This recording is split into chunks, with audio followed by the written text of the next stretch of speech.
क्या आपके मन में ये सवाल आता है कि सिख्स ज्यादा कनाडा क्यों प्रेफर करते हैं और हिंदूज ज्यादातर यूएस में क्यों रहते हैं? For example, to give you a statistic, around 3 million 30 lakh Hindus America में रह रहे हैं और अराउंड 8 लाख सिख्स कनाडा में रह रहे हैं, and they are respectively the biggest part of the immigrant population. जो बाहर से आने वाले पॉपुलेशन है अमेरिका में और कनाडा में, उसमें हिंदूज और सिख रिस्पेक्टिवली अपने अपने देशों में सबसे ज्यादा है। तो व्हाट डज दिस टेल? क्या कोई प्रेफरेंस है रिलीजन वाइज, या ये प्रेफरेंस का कोई हिस्टोरिकल कारण है? आइए जानते हैं मेरे साथ। मैं हूं आशीष और आप देख रहे हैं स्टडी IQ IAS। ये स्टोरी है एमिग्रेशन की। This is an emigration story coming from India. Obviously दोनों तरफ एमिग्रेशन हो रहा है, एक तरफ यूएस में, राइट, और दूसरे तरफ कनाडा में। तो ये दोनों की स्टोरी थोड़ी बहुत अलग है।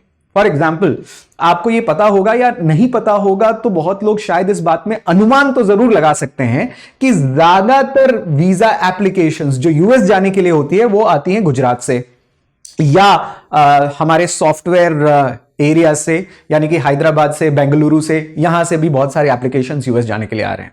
But at the same point of time ज्यादातर कनाडा जाने के लिए एप्लीकेशंस आप जानते हैं कि वो हमारे पंजाब से या दिल्ली से या नॉर्थ इंडिया से आ रहे हैं।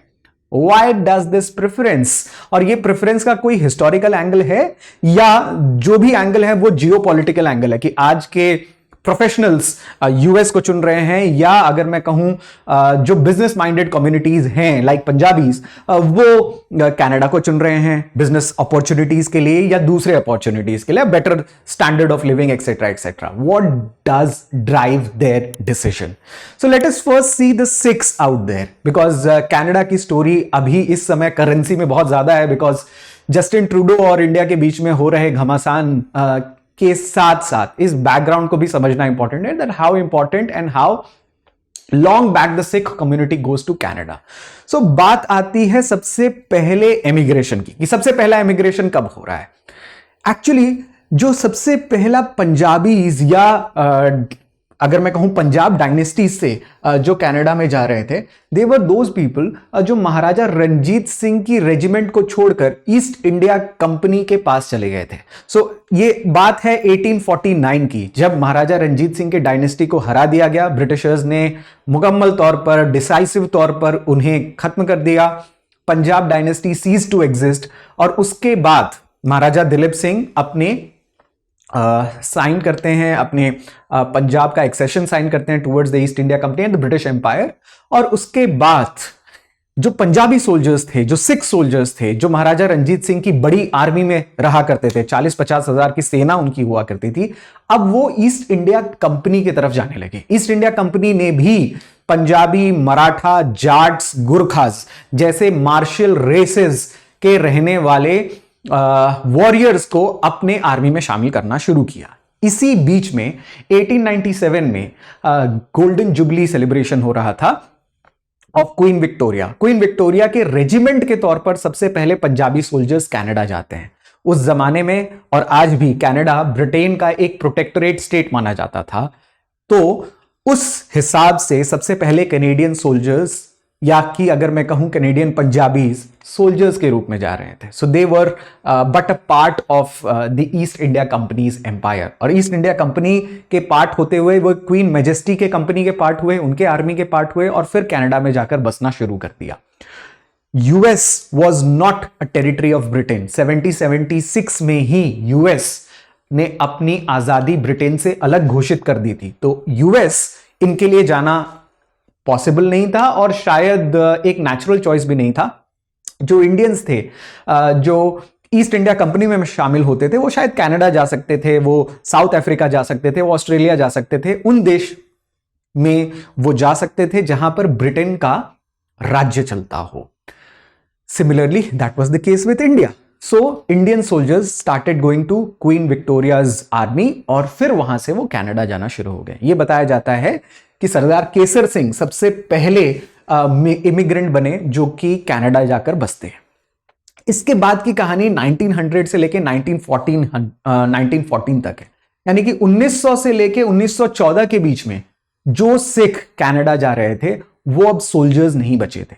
अब इनकी देखा देखी, यानी कि इनके कहानी से प्रेरित होकर, एनकरेज होकर पंजाब के गांवों में पंजाब के लेबरर्स कनाडा को अपना सेकेंड डेस्टिनेशन मानने लगे।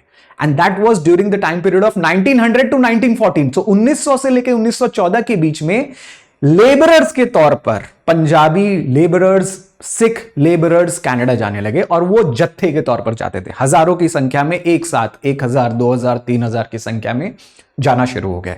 तो हर साल इनकी संख्या, हर साल इनके काउंट्स कनाडा जाने की तरफ बढ़ते रहे। अगेन आपको मैं बता दूं कि इंडिया से कनाडा जाना या इंडिया से ब्रिटेन जाना या इंडिया से साउथ अफ्रीका या ऑस्ट्रेलिया जाना आसान हुआ करता था, because they were all under one colonial empire, that is British colonial empire.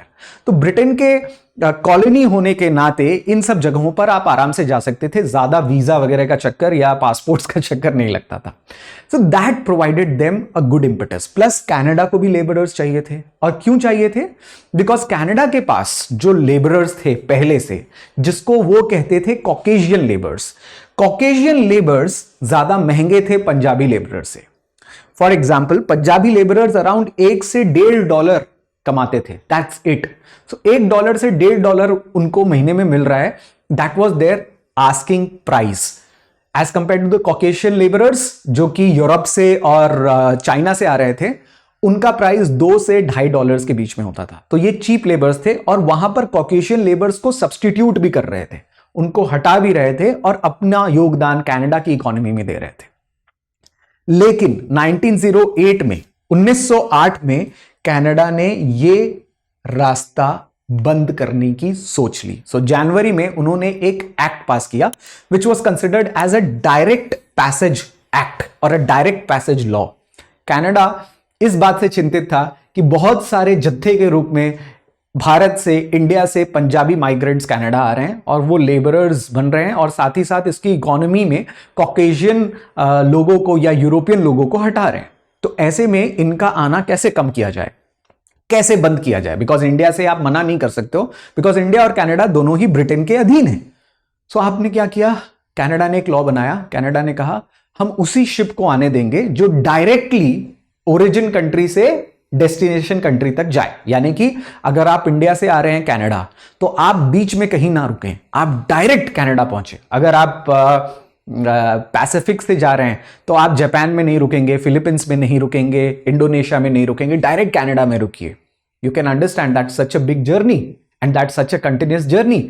आज भी डायरेक्ट प्लेन्स या एरोप्लेन्स या फ्लाइट्स जो हैं उनकी भी ड्यूरेशन 24 आवर से ज्यादा होती है। अगर आप मॉन्ट्रियल या ओंटारियो या वैंकूवर डायरेक्ट पहुंचे दिल्ली से या अमृतसर से या मुंबई से, so that at that point of time to go directly via ship was an impossible dream. तो कहने का मतलब है कि ना रहेगा रास्ता और ना आएंगे इमिग्रेंट्स। तो उन्होंने कहा कि अगर शिप बीच में रुकती है, इंडिया से कनाडा के बीच में कहीं रुक गई, तो आपको आने नहीं दिया जाएगा। प्लस उन्होंने एक और नियम लगाया। उन्होंने ये भी कहा कि जो माइग्रेंट्स कनाडा में आ रहे हैं उनको कम से कम $200 तो जेब में होने चाहिए। अगर $200 उनके हाथ में नहीं है, अगर उनके अकाउंट्स में नहीं है, अगर उनके बैंक अकाउंट में नहीं है, तो उन्हें कनाडा में एंट्री नहीं दी जाएगी। अब आप समझ सकते हैं, जो महीने का $1-1.5 का काम करेगा, उसके पास $200 अगर होंगे तो वो कनाडा क्यों जाएगा? Why would somebody want to go and work there? जब उसके पास ऑलरेडी इतना पैसा हो, राइट? कोई बिजनेसमैन हो सकते हैं जो जा सकते हैं। So that is the crux. पहले सोल्जर्स, उसके बाद लेबरर्स, और फिर ये ट्रेडिशन। इसी के बीच में आता है कोमागाता मारू का इंसिडेंट। 1914 में एक जापानीज शिप कोमागाता मारू इंडिया से चलती है, जापान में रुकती है और फिर कनाडा पहुंचती है। कनाडा ने उस शिप में से निकलने वाले जितने भी पंजाबी माइग्रेंट्स थे उनको मना कर दिया कनाडा में घुसने से। साथ ही साथ वो वहां पर 2 महीने तक रहे, लेजिस्लेशन लड़ा, कोर्ट्स में केसेस लड़े, कुछ हुआ नहीं। वो वापस भारत आने को मजबूर हुए, और जब वो इंडिया में वापस पहुंचते थे कैलकाटा में, तो ब्रिटिशर्स ने उनके ऊपर फायरिंग की। 16 पैसेंजर्स शहीद हो गए, 16 पैसेंजर्स मारे गए और बहुत सारे घायल हुए। बहुत सारे उस जर्नी में ही मर गए, जो वापस उनको इंडिया से कनाडा और कनाडा से इंडिया करना पड़ा। And that was a long arduous journey of 6 months। ये इंसिडेंट इंडियंस को बता रहा था कि किस प्रकार से ब्रिटिशर्स और कैनेडियंस, यहां पे मैं कैनेडियंस भी कहूंगा, इंडियंस को मिसट्रीट कर रहे थे, उन्हें सेकंड क्लास सिटीजन्स मानते थे। कहने को तो वो सब ब्रिटेन के अंदर या ब्रिटेन के ही शासन में रहने वाले सब्जेक्ट्स थे, बट फिर भी भारतीयों के साथ कैनेडियंस के जैसा व्यवहार नहीं किया जाता था, उन्हें सेकेंड क्लास सिटीजन माना जाता था। कोमागाता मारू इंसिडेंट जो शिप गई वो अपने आप में इस हिस्ट्री को बताती है। समय बदलता है, दिन बदलते हैं, व्यवहार बदलता है। कनाडा सेकेंड वर्ल्ड वॉर के बाद इन्हीं सिख माइग्रेंट्स को वेलकम करने लगता है, और इसके 3 मुख्य कारण हैं। सबसे पहला, कनाडा को चाहिए था नया लेबरर, नए group, because second world war के बाद पूरे यूरोप की हालत खराब थी। यूरोप में कहीं पर भी ठीक तरीके से, चाहे वो विक्टर्स हो चाहे वो वैंक्विश्ड हो, जो जीते हैं वो भी और जो हारे हैं वो भी, जर्मनी की अगर मैं बात करूं, ब्रिटेन की बात करूं, फ्रांस की बात करूं, किसी की भी अगर मैं बात करता हूं, जो भी जीते या हारे, आप बहुत ही खराब इकोनॉमी के हालत में थे। कनाडा भी कुछ अलग नहीं था। Canada was also part of the Britain empire, और वो भी वर्ल्ड वॉर में पार्टिसिपेट कर रहा था, तो उसे चाहिए थे नए लेबरर्स, जैसा कि यूरोप में बाकी सारे कंट्रीज को चाहिए थे। तो उन्होंने पंजाबी माइग्रेंट्स को वेलकम करना वापस शुरू कर दिया। दूसरी चीज, कनाडा ने यूनाइटेड नेशंस को भी ज्वाइन किया, और यूनाइटेड नेशंस को ज्वाइन करने के साथ साथ उन्होंने एक मल्टी रेशियल कॉमनवेल्थ प्लेटफॉर्म को भी ज्वाइन किया। मल्टी रेशियल कॉमनवेल्थ प्लेटफॉर्म में उन्होंने एक डिक्लेरेशन दिया कि वो रेशियल सेग्रीगेशन नहीं करेंगे, यानी कि नस्ल भेद नहीं करेंगे। नस्लों के बेसिस पर, रेस के बेसिस पर वो लोगों को employment, education, health care provide करेंगे, और शायद नस्लों के बीच में भेदभाव भी नहीं होगा। So that was their second promise. And the third promise that they did was legacy of Sikh diaspora, यानी कि जो सिख पहले से वहां पर थे, उन्होंने नए आने वाले इमिग्रेंट्स की मदद करना शुरू कर दी। यानी कि जो सोल्जर्स के ग्रुप में गए थे एट द एंड ऑफ 1800, जो लेबरर्स के तौर पर गए थे बिटवीन 1900 टू 1914, और जो उसके बाद सेकेंड वर्ल्ड वॉर के बाद जाना चाहते थे, वो उन लोगों से मदद मांग रहे थे। तो Sikh diaspora by the time of 1940 was already established, अपने आप में पहले से ही मौजूद हो गया था वहां पर सिख डायस्पोरा, और इसका एक हिस्टोरिकल कारण जो मैंने आपको बताया। अब सवाल आता है कि ये सिख डायस्पोरा ने हेल्प कैसे किया। फॉर एग्जाम्पल, आप यहां पर देख रहे हैं वैंकूवर में सबसे पहला सिख टेंपल लॉन्च हुआ 1908 में बाय खालसा दीवान सोसाइटी। खालसा दीवान सोसाइटी बहुत पहले ही बनी थी at this point of time. So Vancouver Sikh temple started at that. फिर तारकनाथ दास द्वारा स्टैब्लिश्ड स्वदेश सेवक संघ आया।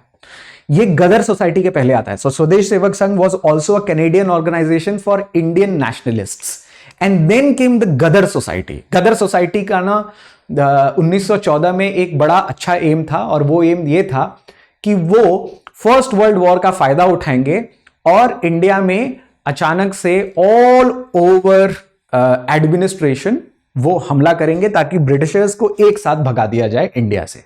ये प्लानिंग कनाडा में चल रही थी गदर सोसाइटी के through. Bakla Singh Sohna, Kartar Singh, Gurdit Singh, these are some of the major martyrs जिन्होंने गदर रेवोल्यूशन लॉन्च तो किया लेकिन सक्सेसफुल नहीं हुआ। So once upon a time Indian martyrs used to work in Canada. There were Sikhs, there were Hindus, there were other communities out there in Canada, but इसमें predominantly Sikh हुआ करते थे। ये उस गदर पार्टी कलेक्शन के मार्टर्स का लिस्ट है जिन्होंने अपनी जान दी in order to start the revolution, the Gadar revolution in India, which was planned in Canada. तो बात अब आती है, and this is the picture of Sikh immigrants जो कि कोमागाता मारू शिप में थे। ये शिप के ऊपर ही तस्वीर खींची गई है, और आप देख सकते थे कि इसमें प्रीडोमिनेंटली ज्यादा से ज्यादा सिख सोल्जर्स थे। इनफैक्ट जब कलकत्ता में वापस कोमागाता शिप आई तो वहां पर बहुत बड़ा नेशनलिस्ट डिमांड शुरू हो गया। एक ब्रिटिशर्स के खिलाफ बहुत बड़ा एजिटेशन शुरू हो गया, जिसमें ब्रिटिशर्स ने फायरिंग भी की। सो पंजाबी माइग्रेंट्स के लिए कलकत्ता के बंगाली नेशनलिस्ट्स लड़ रहे थे कि उनके साथ भी दुर्व्यवहार हुआ है। This was considered as a pro India agitation. Anyways, तो अब बात आती है हिंदूज की, कि ऐसे में क्या हिंदूज क्यों अमेरिका की तरफ जा रहे थे और उन्होंने कनाडा को अपना लोकेशन क्यों नहीं बनाया। ये एक अलग सवाल है। But before I come to that, I want to tell you about a very interesting opening season of SIP. SIP का सीजन आ चुका है दोस्तों। प्रीलिम्स बस अब 4 से 5-6 महीनों का मेहमान है। मई में प्रीलिम्स होने वाला है, आप सब लोग प्रीलिम्स की तैयारी कर रहे हैं, वी नो दैट। और इसी के लिए आपकी तैयारी शॉर्ट ड्यूरेशन में विद इन 2 to 2.5 months पूरी सिलेबस प्रीलिम्स स्पेसिफिक रिवीजन के साथ और टेस्ट सीरीज के साथ अगर कहीं होगी तो वो success in prelims batch 2025 SIQ में होगी। ये बैच 15 नवंबर से स्टार्ट हो रही है। You have to use the code ASHLIVE। जैसे ही आप ये कोड यूज करेंगे, coupon code, you will get the maximum discount out there. इस डिस्काउंट को लीजिए, इस कोर्स को लीजिए और अपने प्रीलिम्स की टेंशन को कम करिए। Because the major thing in prelims is कि आप कितना जल्दी और कितना पहले रिवाइज करते हैं। जितना ज्यादा रिविजन्स होगा, सिलेबस को जितने बार आप रिपीट करेंगे स्टैटिक और करेक्ट, उतना ही फायदा आपको रिटेंशन में होगा। UPSC prelims is all a game of retention, right? तो रिटेंशन के लिए जितना पहले हो सकता है आपको सिलेबस कवर करना है, so that will help you out. जैसा कि मैंने आपको कहा, 2 से 2.5 महीने के बीच में हम आपके जीएस का पूरा स्टैटिक और करंट रिवीजन करवाएंगे, रैपिड रिवीजन करवाएंगे, and this will help you in order to prepare it again and again and again. और इसके साथ टेस्ट्स भी अवेलेबल हैं, so tests are also there in success in prelims batch, provided you use the code ASHLIVE to get the maximum discount. 15 तारीख से शुरू हो रहा है, ये नवंबर का बैच है, ध्यान रखिएगा। अब मैं आगे आता हूं दिवाली के बारे में या यूएस के बारे में, या ऐसे पिक्चर्स आपने लगातार देखे होंगे। So from the time period of Barack Obama, I think he started the Diwali celebrations. There was also Bill Clinton who did that in US, but Donald Trump काफी बढ़ चढ़कर दिवाली सेलिब्रेशंस एंजॉय करते थे। अब तो वापस ऑफिस में आ गए। जो बाइडेन भी एंजॉय कर रहे थे दिवाली सेलिब्रेशंस को। ये आपको अटपटा नहीं लगता कि कमला हैरिस, जब she herself belong to Chennai और चेन्नई में उनकी खुद की डायनेस्टी है, फिर भी एक Indian origin candidate Donald Trump से हार गई। और अभी स्टैटिस्टिक्स ये आ रहे हैं कि ज्यादातर हिंदू कम्युनिटी जो कि अमेरिका में है, जो कि 30 लाख के बराबर है, so that's a big chunk, that's 10% of all the immigrant population in US, उन्होंने फेवर किया डोनाल्ड ट्रंप को, ना कि कमला हैरिस को। Now this is a very perplexing idea. You have to make some justification for it.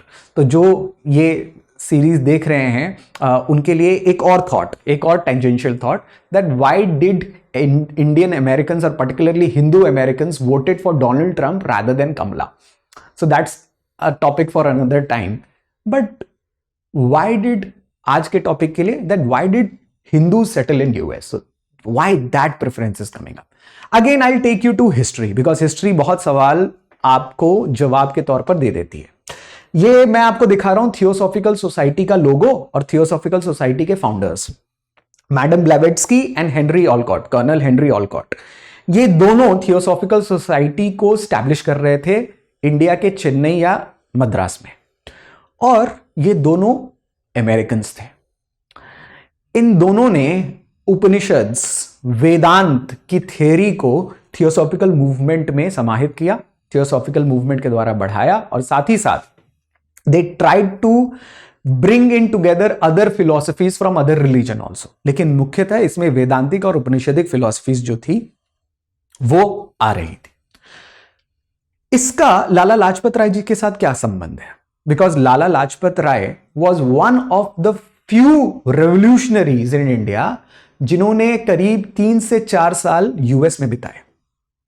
जी हां, 1970 से लेकर 20s तक, 17 से लेकर 20 तक वो यूएस में रहते हैं। इनफैक्ट जब कांग्रेस में विभाजन होता है, जब कांग्रेस में स्प्लिट होता है 1907 में, और एक्सट्रीमिस्ट और मॉडरेट्स के बीच में झगड़ा बहुत ज्यादा बढ़ जाता है, लाला लाजपत राय जी अपने आप को सक्रिय राजनीति से, यानी कि करंट पॉलिटिक्स से दूर रखते हैं और उसके बाद अमेरिका चले जाते हैं। ठीक है, अमेरिका में उन्होंने ओपन किया the home rule society for India. तो अमेरिका में वो होम रूल सोसाइटी लॉन्च कर रहे थे। जैसा कि मैंने आपको बताया, इन दोनों में कनेक्शन क्या है? कनेक्शन ये है कि थियोसॉफिकल मूवमेंट की जो मेंबर थी एनी बेसेंट, उन्होंने भी होम रूल मूवमेंट इंडिया में शुरू किया था, और home rule movement of America, America में लाला लाजपत राय जी ने शुरू किया। सो कहने का मतलब यह है, मतलब ज्यादा लंबा कनेक्शन नहीं है, बड़ा छोटा कनेक्शन है. That why Lalaji preferred America more than Canada. Number 1, why Americans preferred more Hindu thoughts. ठीक है, that is number 2. For example Olcott और ब्लेवेट्स्की ये वेदांतिक और उपनिषदिक आइडियाज के बारे में क्यों बात कर रहे थे, ठीक है, और इंडिया में आकर क्यों बात कर रहे थे, और होम रूल मूवमेंट का कनेक्शन क्या है. ये कुछ ऐसी चीजें हैं जो मुझे भी सोचने पर मजबूर करती है. तो आइए देखते हैं कि अमेरिका में हिंदू थॉट्स का उद्भव कैसे होता है. 2 राइटर्स हैं जिनके बारे में इवन गांधी जी मेंशन करते हैं, Henry David थोरियू and Ralph Waldo Emerson. ये दोनों ने, थोरियू यहां पर और इसके बाद एमर्सन, ये इन दोनों ने करीब वेदांतिक गीता के आइडियाज को प्रोपोगेट करना शुरू कर दिया. In fact they started writing a lot of thesis on Gita and lot of thesis on Upanishads. तो उपनिषद्स और गीतास के ऊपर इन्होंने लिखना शुरू कर दिया. That was the entry point of American writers into the philosophy of Hinduism. और इसमें सबसे ऊपर नाम थोरियू का और एमर्सन का आता है. उसके बाद नाम आता है स्वामी विवेकानंद का. 1893 में स्वामी विवेकानंद शिकागो में थे. वो शिकागो में वर्ल्ड पार्लियामेंट ऑफ रिलीजन में पार्टिसिपेट कर रहे थे और वहां पर उन्होंने सबसे पहले ये लाइंस कही, my dear brothers and sisters, और अगले 10 से 15 मिनट पूरा का पूरा जो हॉल था वो तालियों से गूंजता रहा. he was the first one to use the words my dear brothers and sisters. ऐसा किसी और धर्म के अनुयायी ने नहीं कहा था अभी तक. He gave the concept that east के पास फिलॉसफी बहुत ज्यादा है, अध्यात्म बहुत ज्यादा है, स्पिरिचुअलिटी बहुत ज्यादा है, वेस्ट के पास मटेरियलिज्म बहुत ज्यादा है, भौतिकता बहुत ज्यादा है. तो हम एक्सपोर्ट और इंपोर्ट इन दोनों के बीच में कर सकते हैं. ईस्ट जो है वो फिलॉसफी एक्सपोर्ट कर सकता है, अध्यात्म स्पिरिचुअलिटी बता सकता है वेस्ट को, वेस्ट हमें मटेरियलिज्म दे सकता है, हमें new ways of communication, new architectural ways और न्यू बिल्डिंग वेज और new modern means of living ये हमें बता सकता है क्योंकि उसके पास मटेरियलिज्म ज्यादा है. स्वामी विवेकानंद ने एक प्रकार से इंडियन फिलॉसफी को खुद एम्बॉडी करके जन्म दे दिया यूएस में और यूएस के लोग इससे प्रभावित होना शुरू हो जाते हैं. लेकिन Swami ji was not the only Swami to have visited US. इसके बाद एक लाइन सी बन गई. For example the father of yoga in West कहे जाने वाले योगानंद परमहंस भी यूएस जाते हैं और वहां पर वो लॉस एंजलिस में स्टार्ट करते हैं self realization fellowship. Self realization fellowship अपने आप में बहुत बड़ा ऑर्गेनाइजेशन था और है भी. परमहंस योगानंद एक बहुत बड़े गुरु माने गए और पर्टिकुलरली सबसे पहले गुरु जिन्होंने योगा को इंट्रोड्यूस कर पाया यूएस में. उसके बाद और भी बहुत सारे ऐसे योगीज और गुरुज हुए जो यूएस जाते हैं. फॉर एग्जांपल 1965 में यूएस ने पास किया, लिंडनसन ने पास किया इमिग्रेशन एंड नेशनैलिटी एक्ट 1965, जिसके तहत इंडिया से बहुत सारे प्रोफेशनल्स को वीजाज और ग्रीन कार्ड्स ऑफर किए जाने लगे. इनफैक्ट प्रोफेशनल्स को आना एनकरेज किया जाने लगा. ये इस समय की बात है जब कोल्ड वॉर चल रहा था और अमेरिका को ज्यादा से ज्यादा scientists, software engineers, even labourers, blue collar job labourers की जरूरत थी ताकि वो उनके इंडस्ट्री में काम कर सके, उनके स्पेस इंडस्ट्री में काम कर सके, उनके कार इंडस्ट्री में काम कर सके, etcetera etcetera. So they needed professionals, they needed engineers, they needed hard working blue collar job people, right. इसी के लिए उन्होंने इंडिया से लेबर मंगाना शुरू किया, बट स्किल्ड लेबर्स. यहां पर नॉन स्किल्ड लेबरर्स की बात नहीं कर रहा हूं मैं, स्किल्ड लेबरर्स की बात कर रहा हूं. So they started coming up and they encouraged it. अब इसी के साथ शुरू होता है गुरु फिनोमिना. तो यूएस में फॉर एग्जांपल आप यहां पर देख रहे हैं स्वामी श्रीला प्रभुपाद को, और प्रभुपाद ने न्यूयॉर्क के ग्रैंड स्ट्रीट में एक छोटा सा दुकान ले रखा था. सबसे पहले इस्कॉन की शुरुआत एक शॉप से होती है. एक शॉप बेस्ड टेम्पल था, वहां पे लोग आते थे, भगवत गीता खरीदते थे और फिर थोड़ा बहुत बात करते थे. And he became popularised as Hare Rama Hare Krishna guru because he always used to chant that mantra. और वो उन्होंने वहां पे लगा भी रखा था as a recorder, tape recorder. He started the ISKCON movement in US and even today it is one of the biggest Hindu organizations out there in the world. Not just Srila Prabhupada but even after him आप महेश योगी महेश को देख रहे हैं जिन्होंने जो ज्यादा famous हो गए थे because of Beatles. So this is the Beatles band which came to India under Mahesh Yogi. And फिर उसके बाद भी महेश योगी की करेंसी यूएस में बढ़ गई. और for that matter who does not know Osho Rajneesh. So Osho भी काफी फेमस हो गए यूएस में और कंट्रोवर्शियल भी हो गए. फेमस के साथ ही was also becoming controversial. But what I am trying to say is that there was a lot of guru movements जो कि यूएस में हिंदू मान्यताओं को स्थान दे रहा था, हिंदू मान्यताओं को जन्म दे रहा था. And people were getting attracted to it. One of the biggest reasons why that happened, कि ऐसा क्यों हुआ कि हिंदू सभ्यता या हिंदू मान्यता या हिंदूज बाद में यूएस में ज्यादा माइग्रेट करते हैं, is because as historians claim, और अभी के जो जियोपॉलिटिकल साइंटिस्ट हैं वो भी क्लेम करते हैं कि हिंदूज ने कभी भी क्रिश्चियनिटी के फेथ पर अटैक नहीं किया.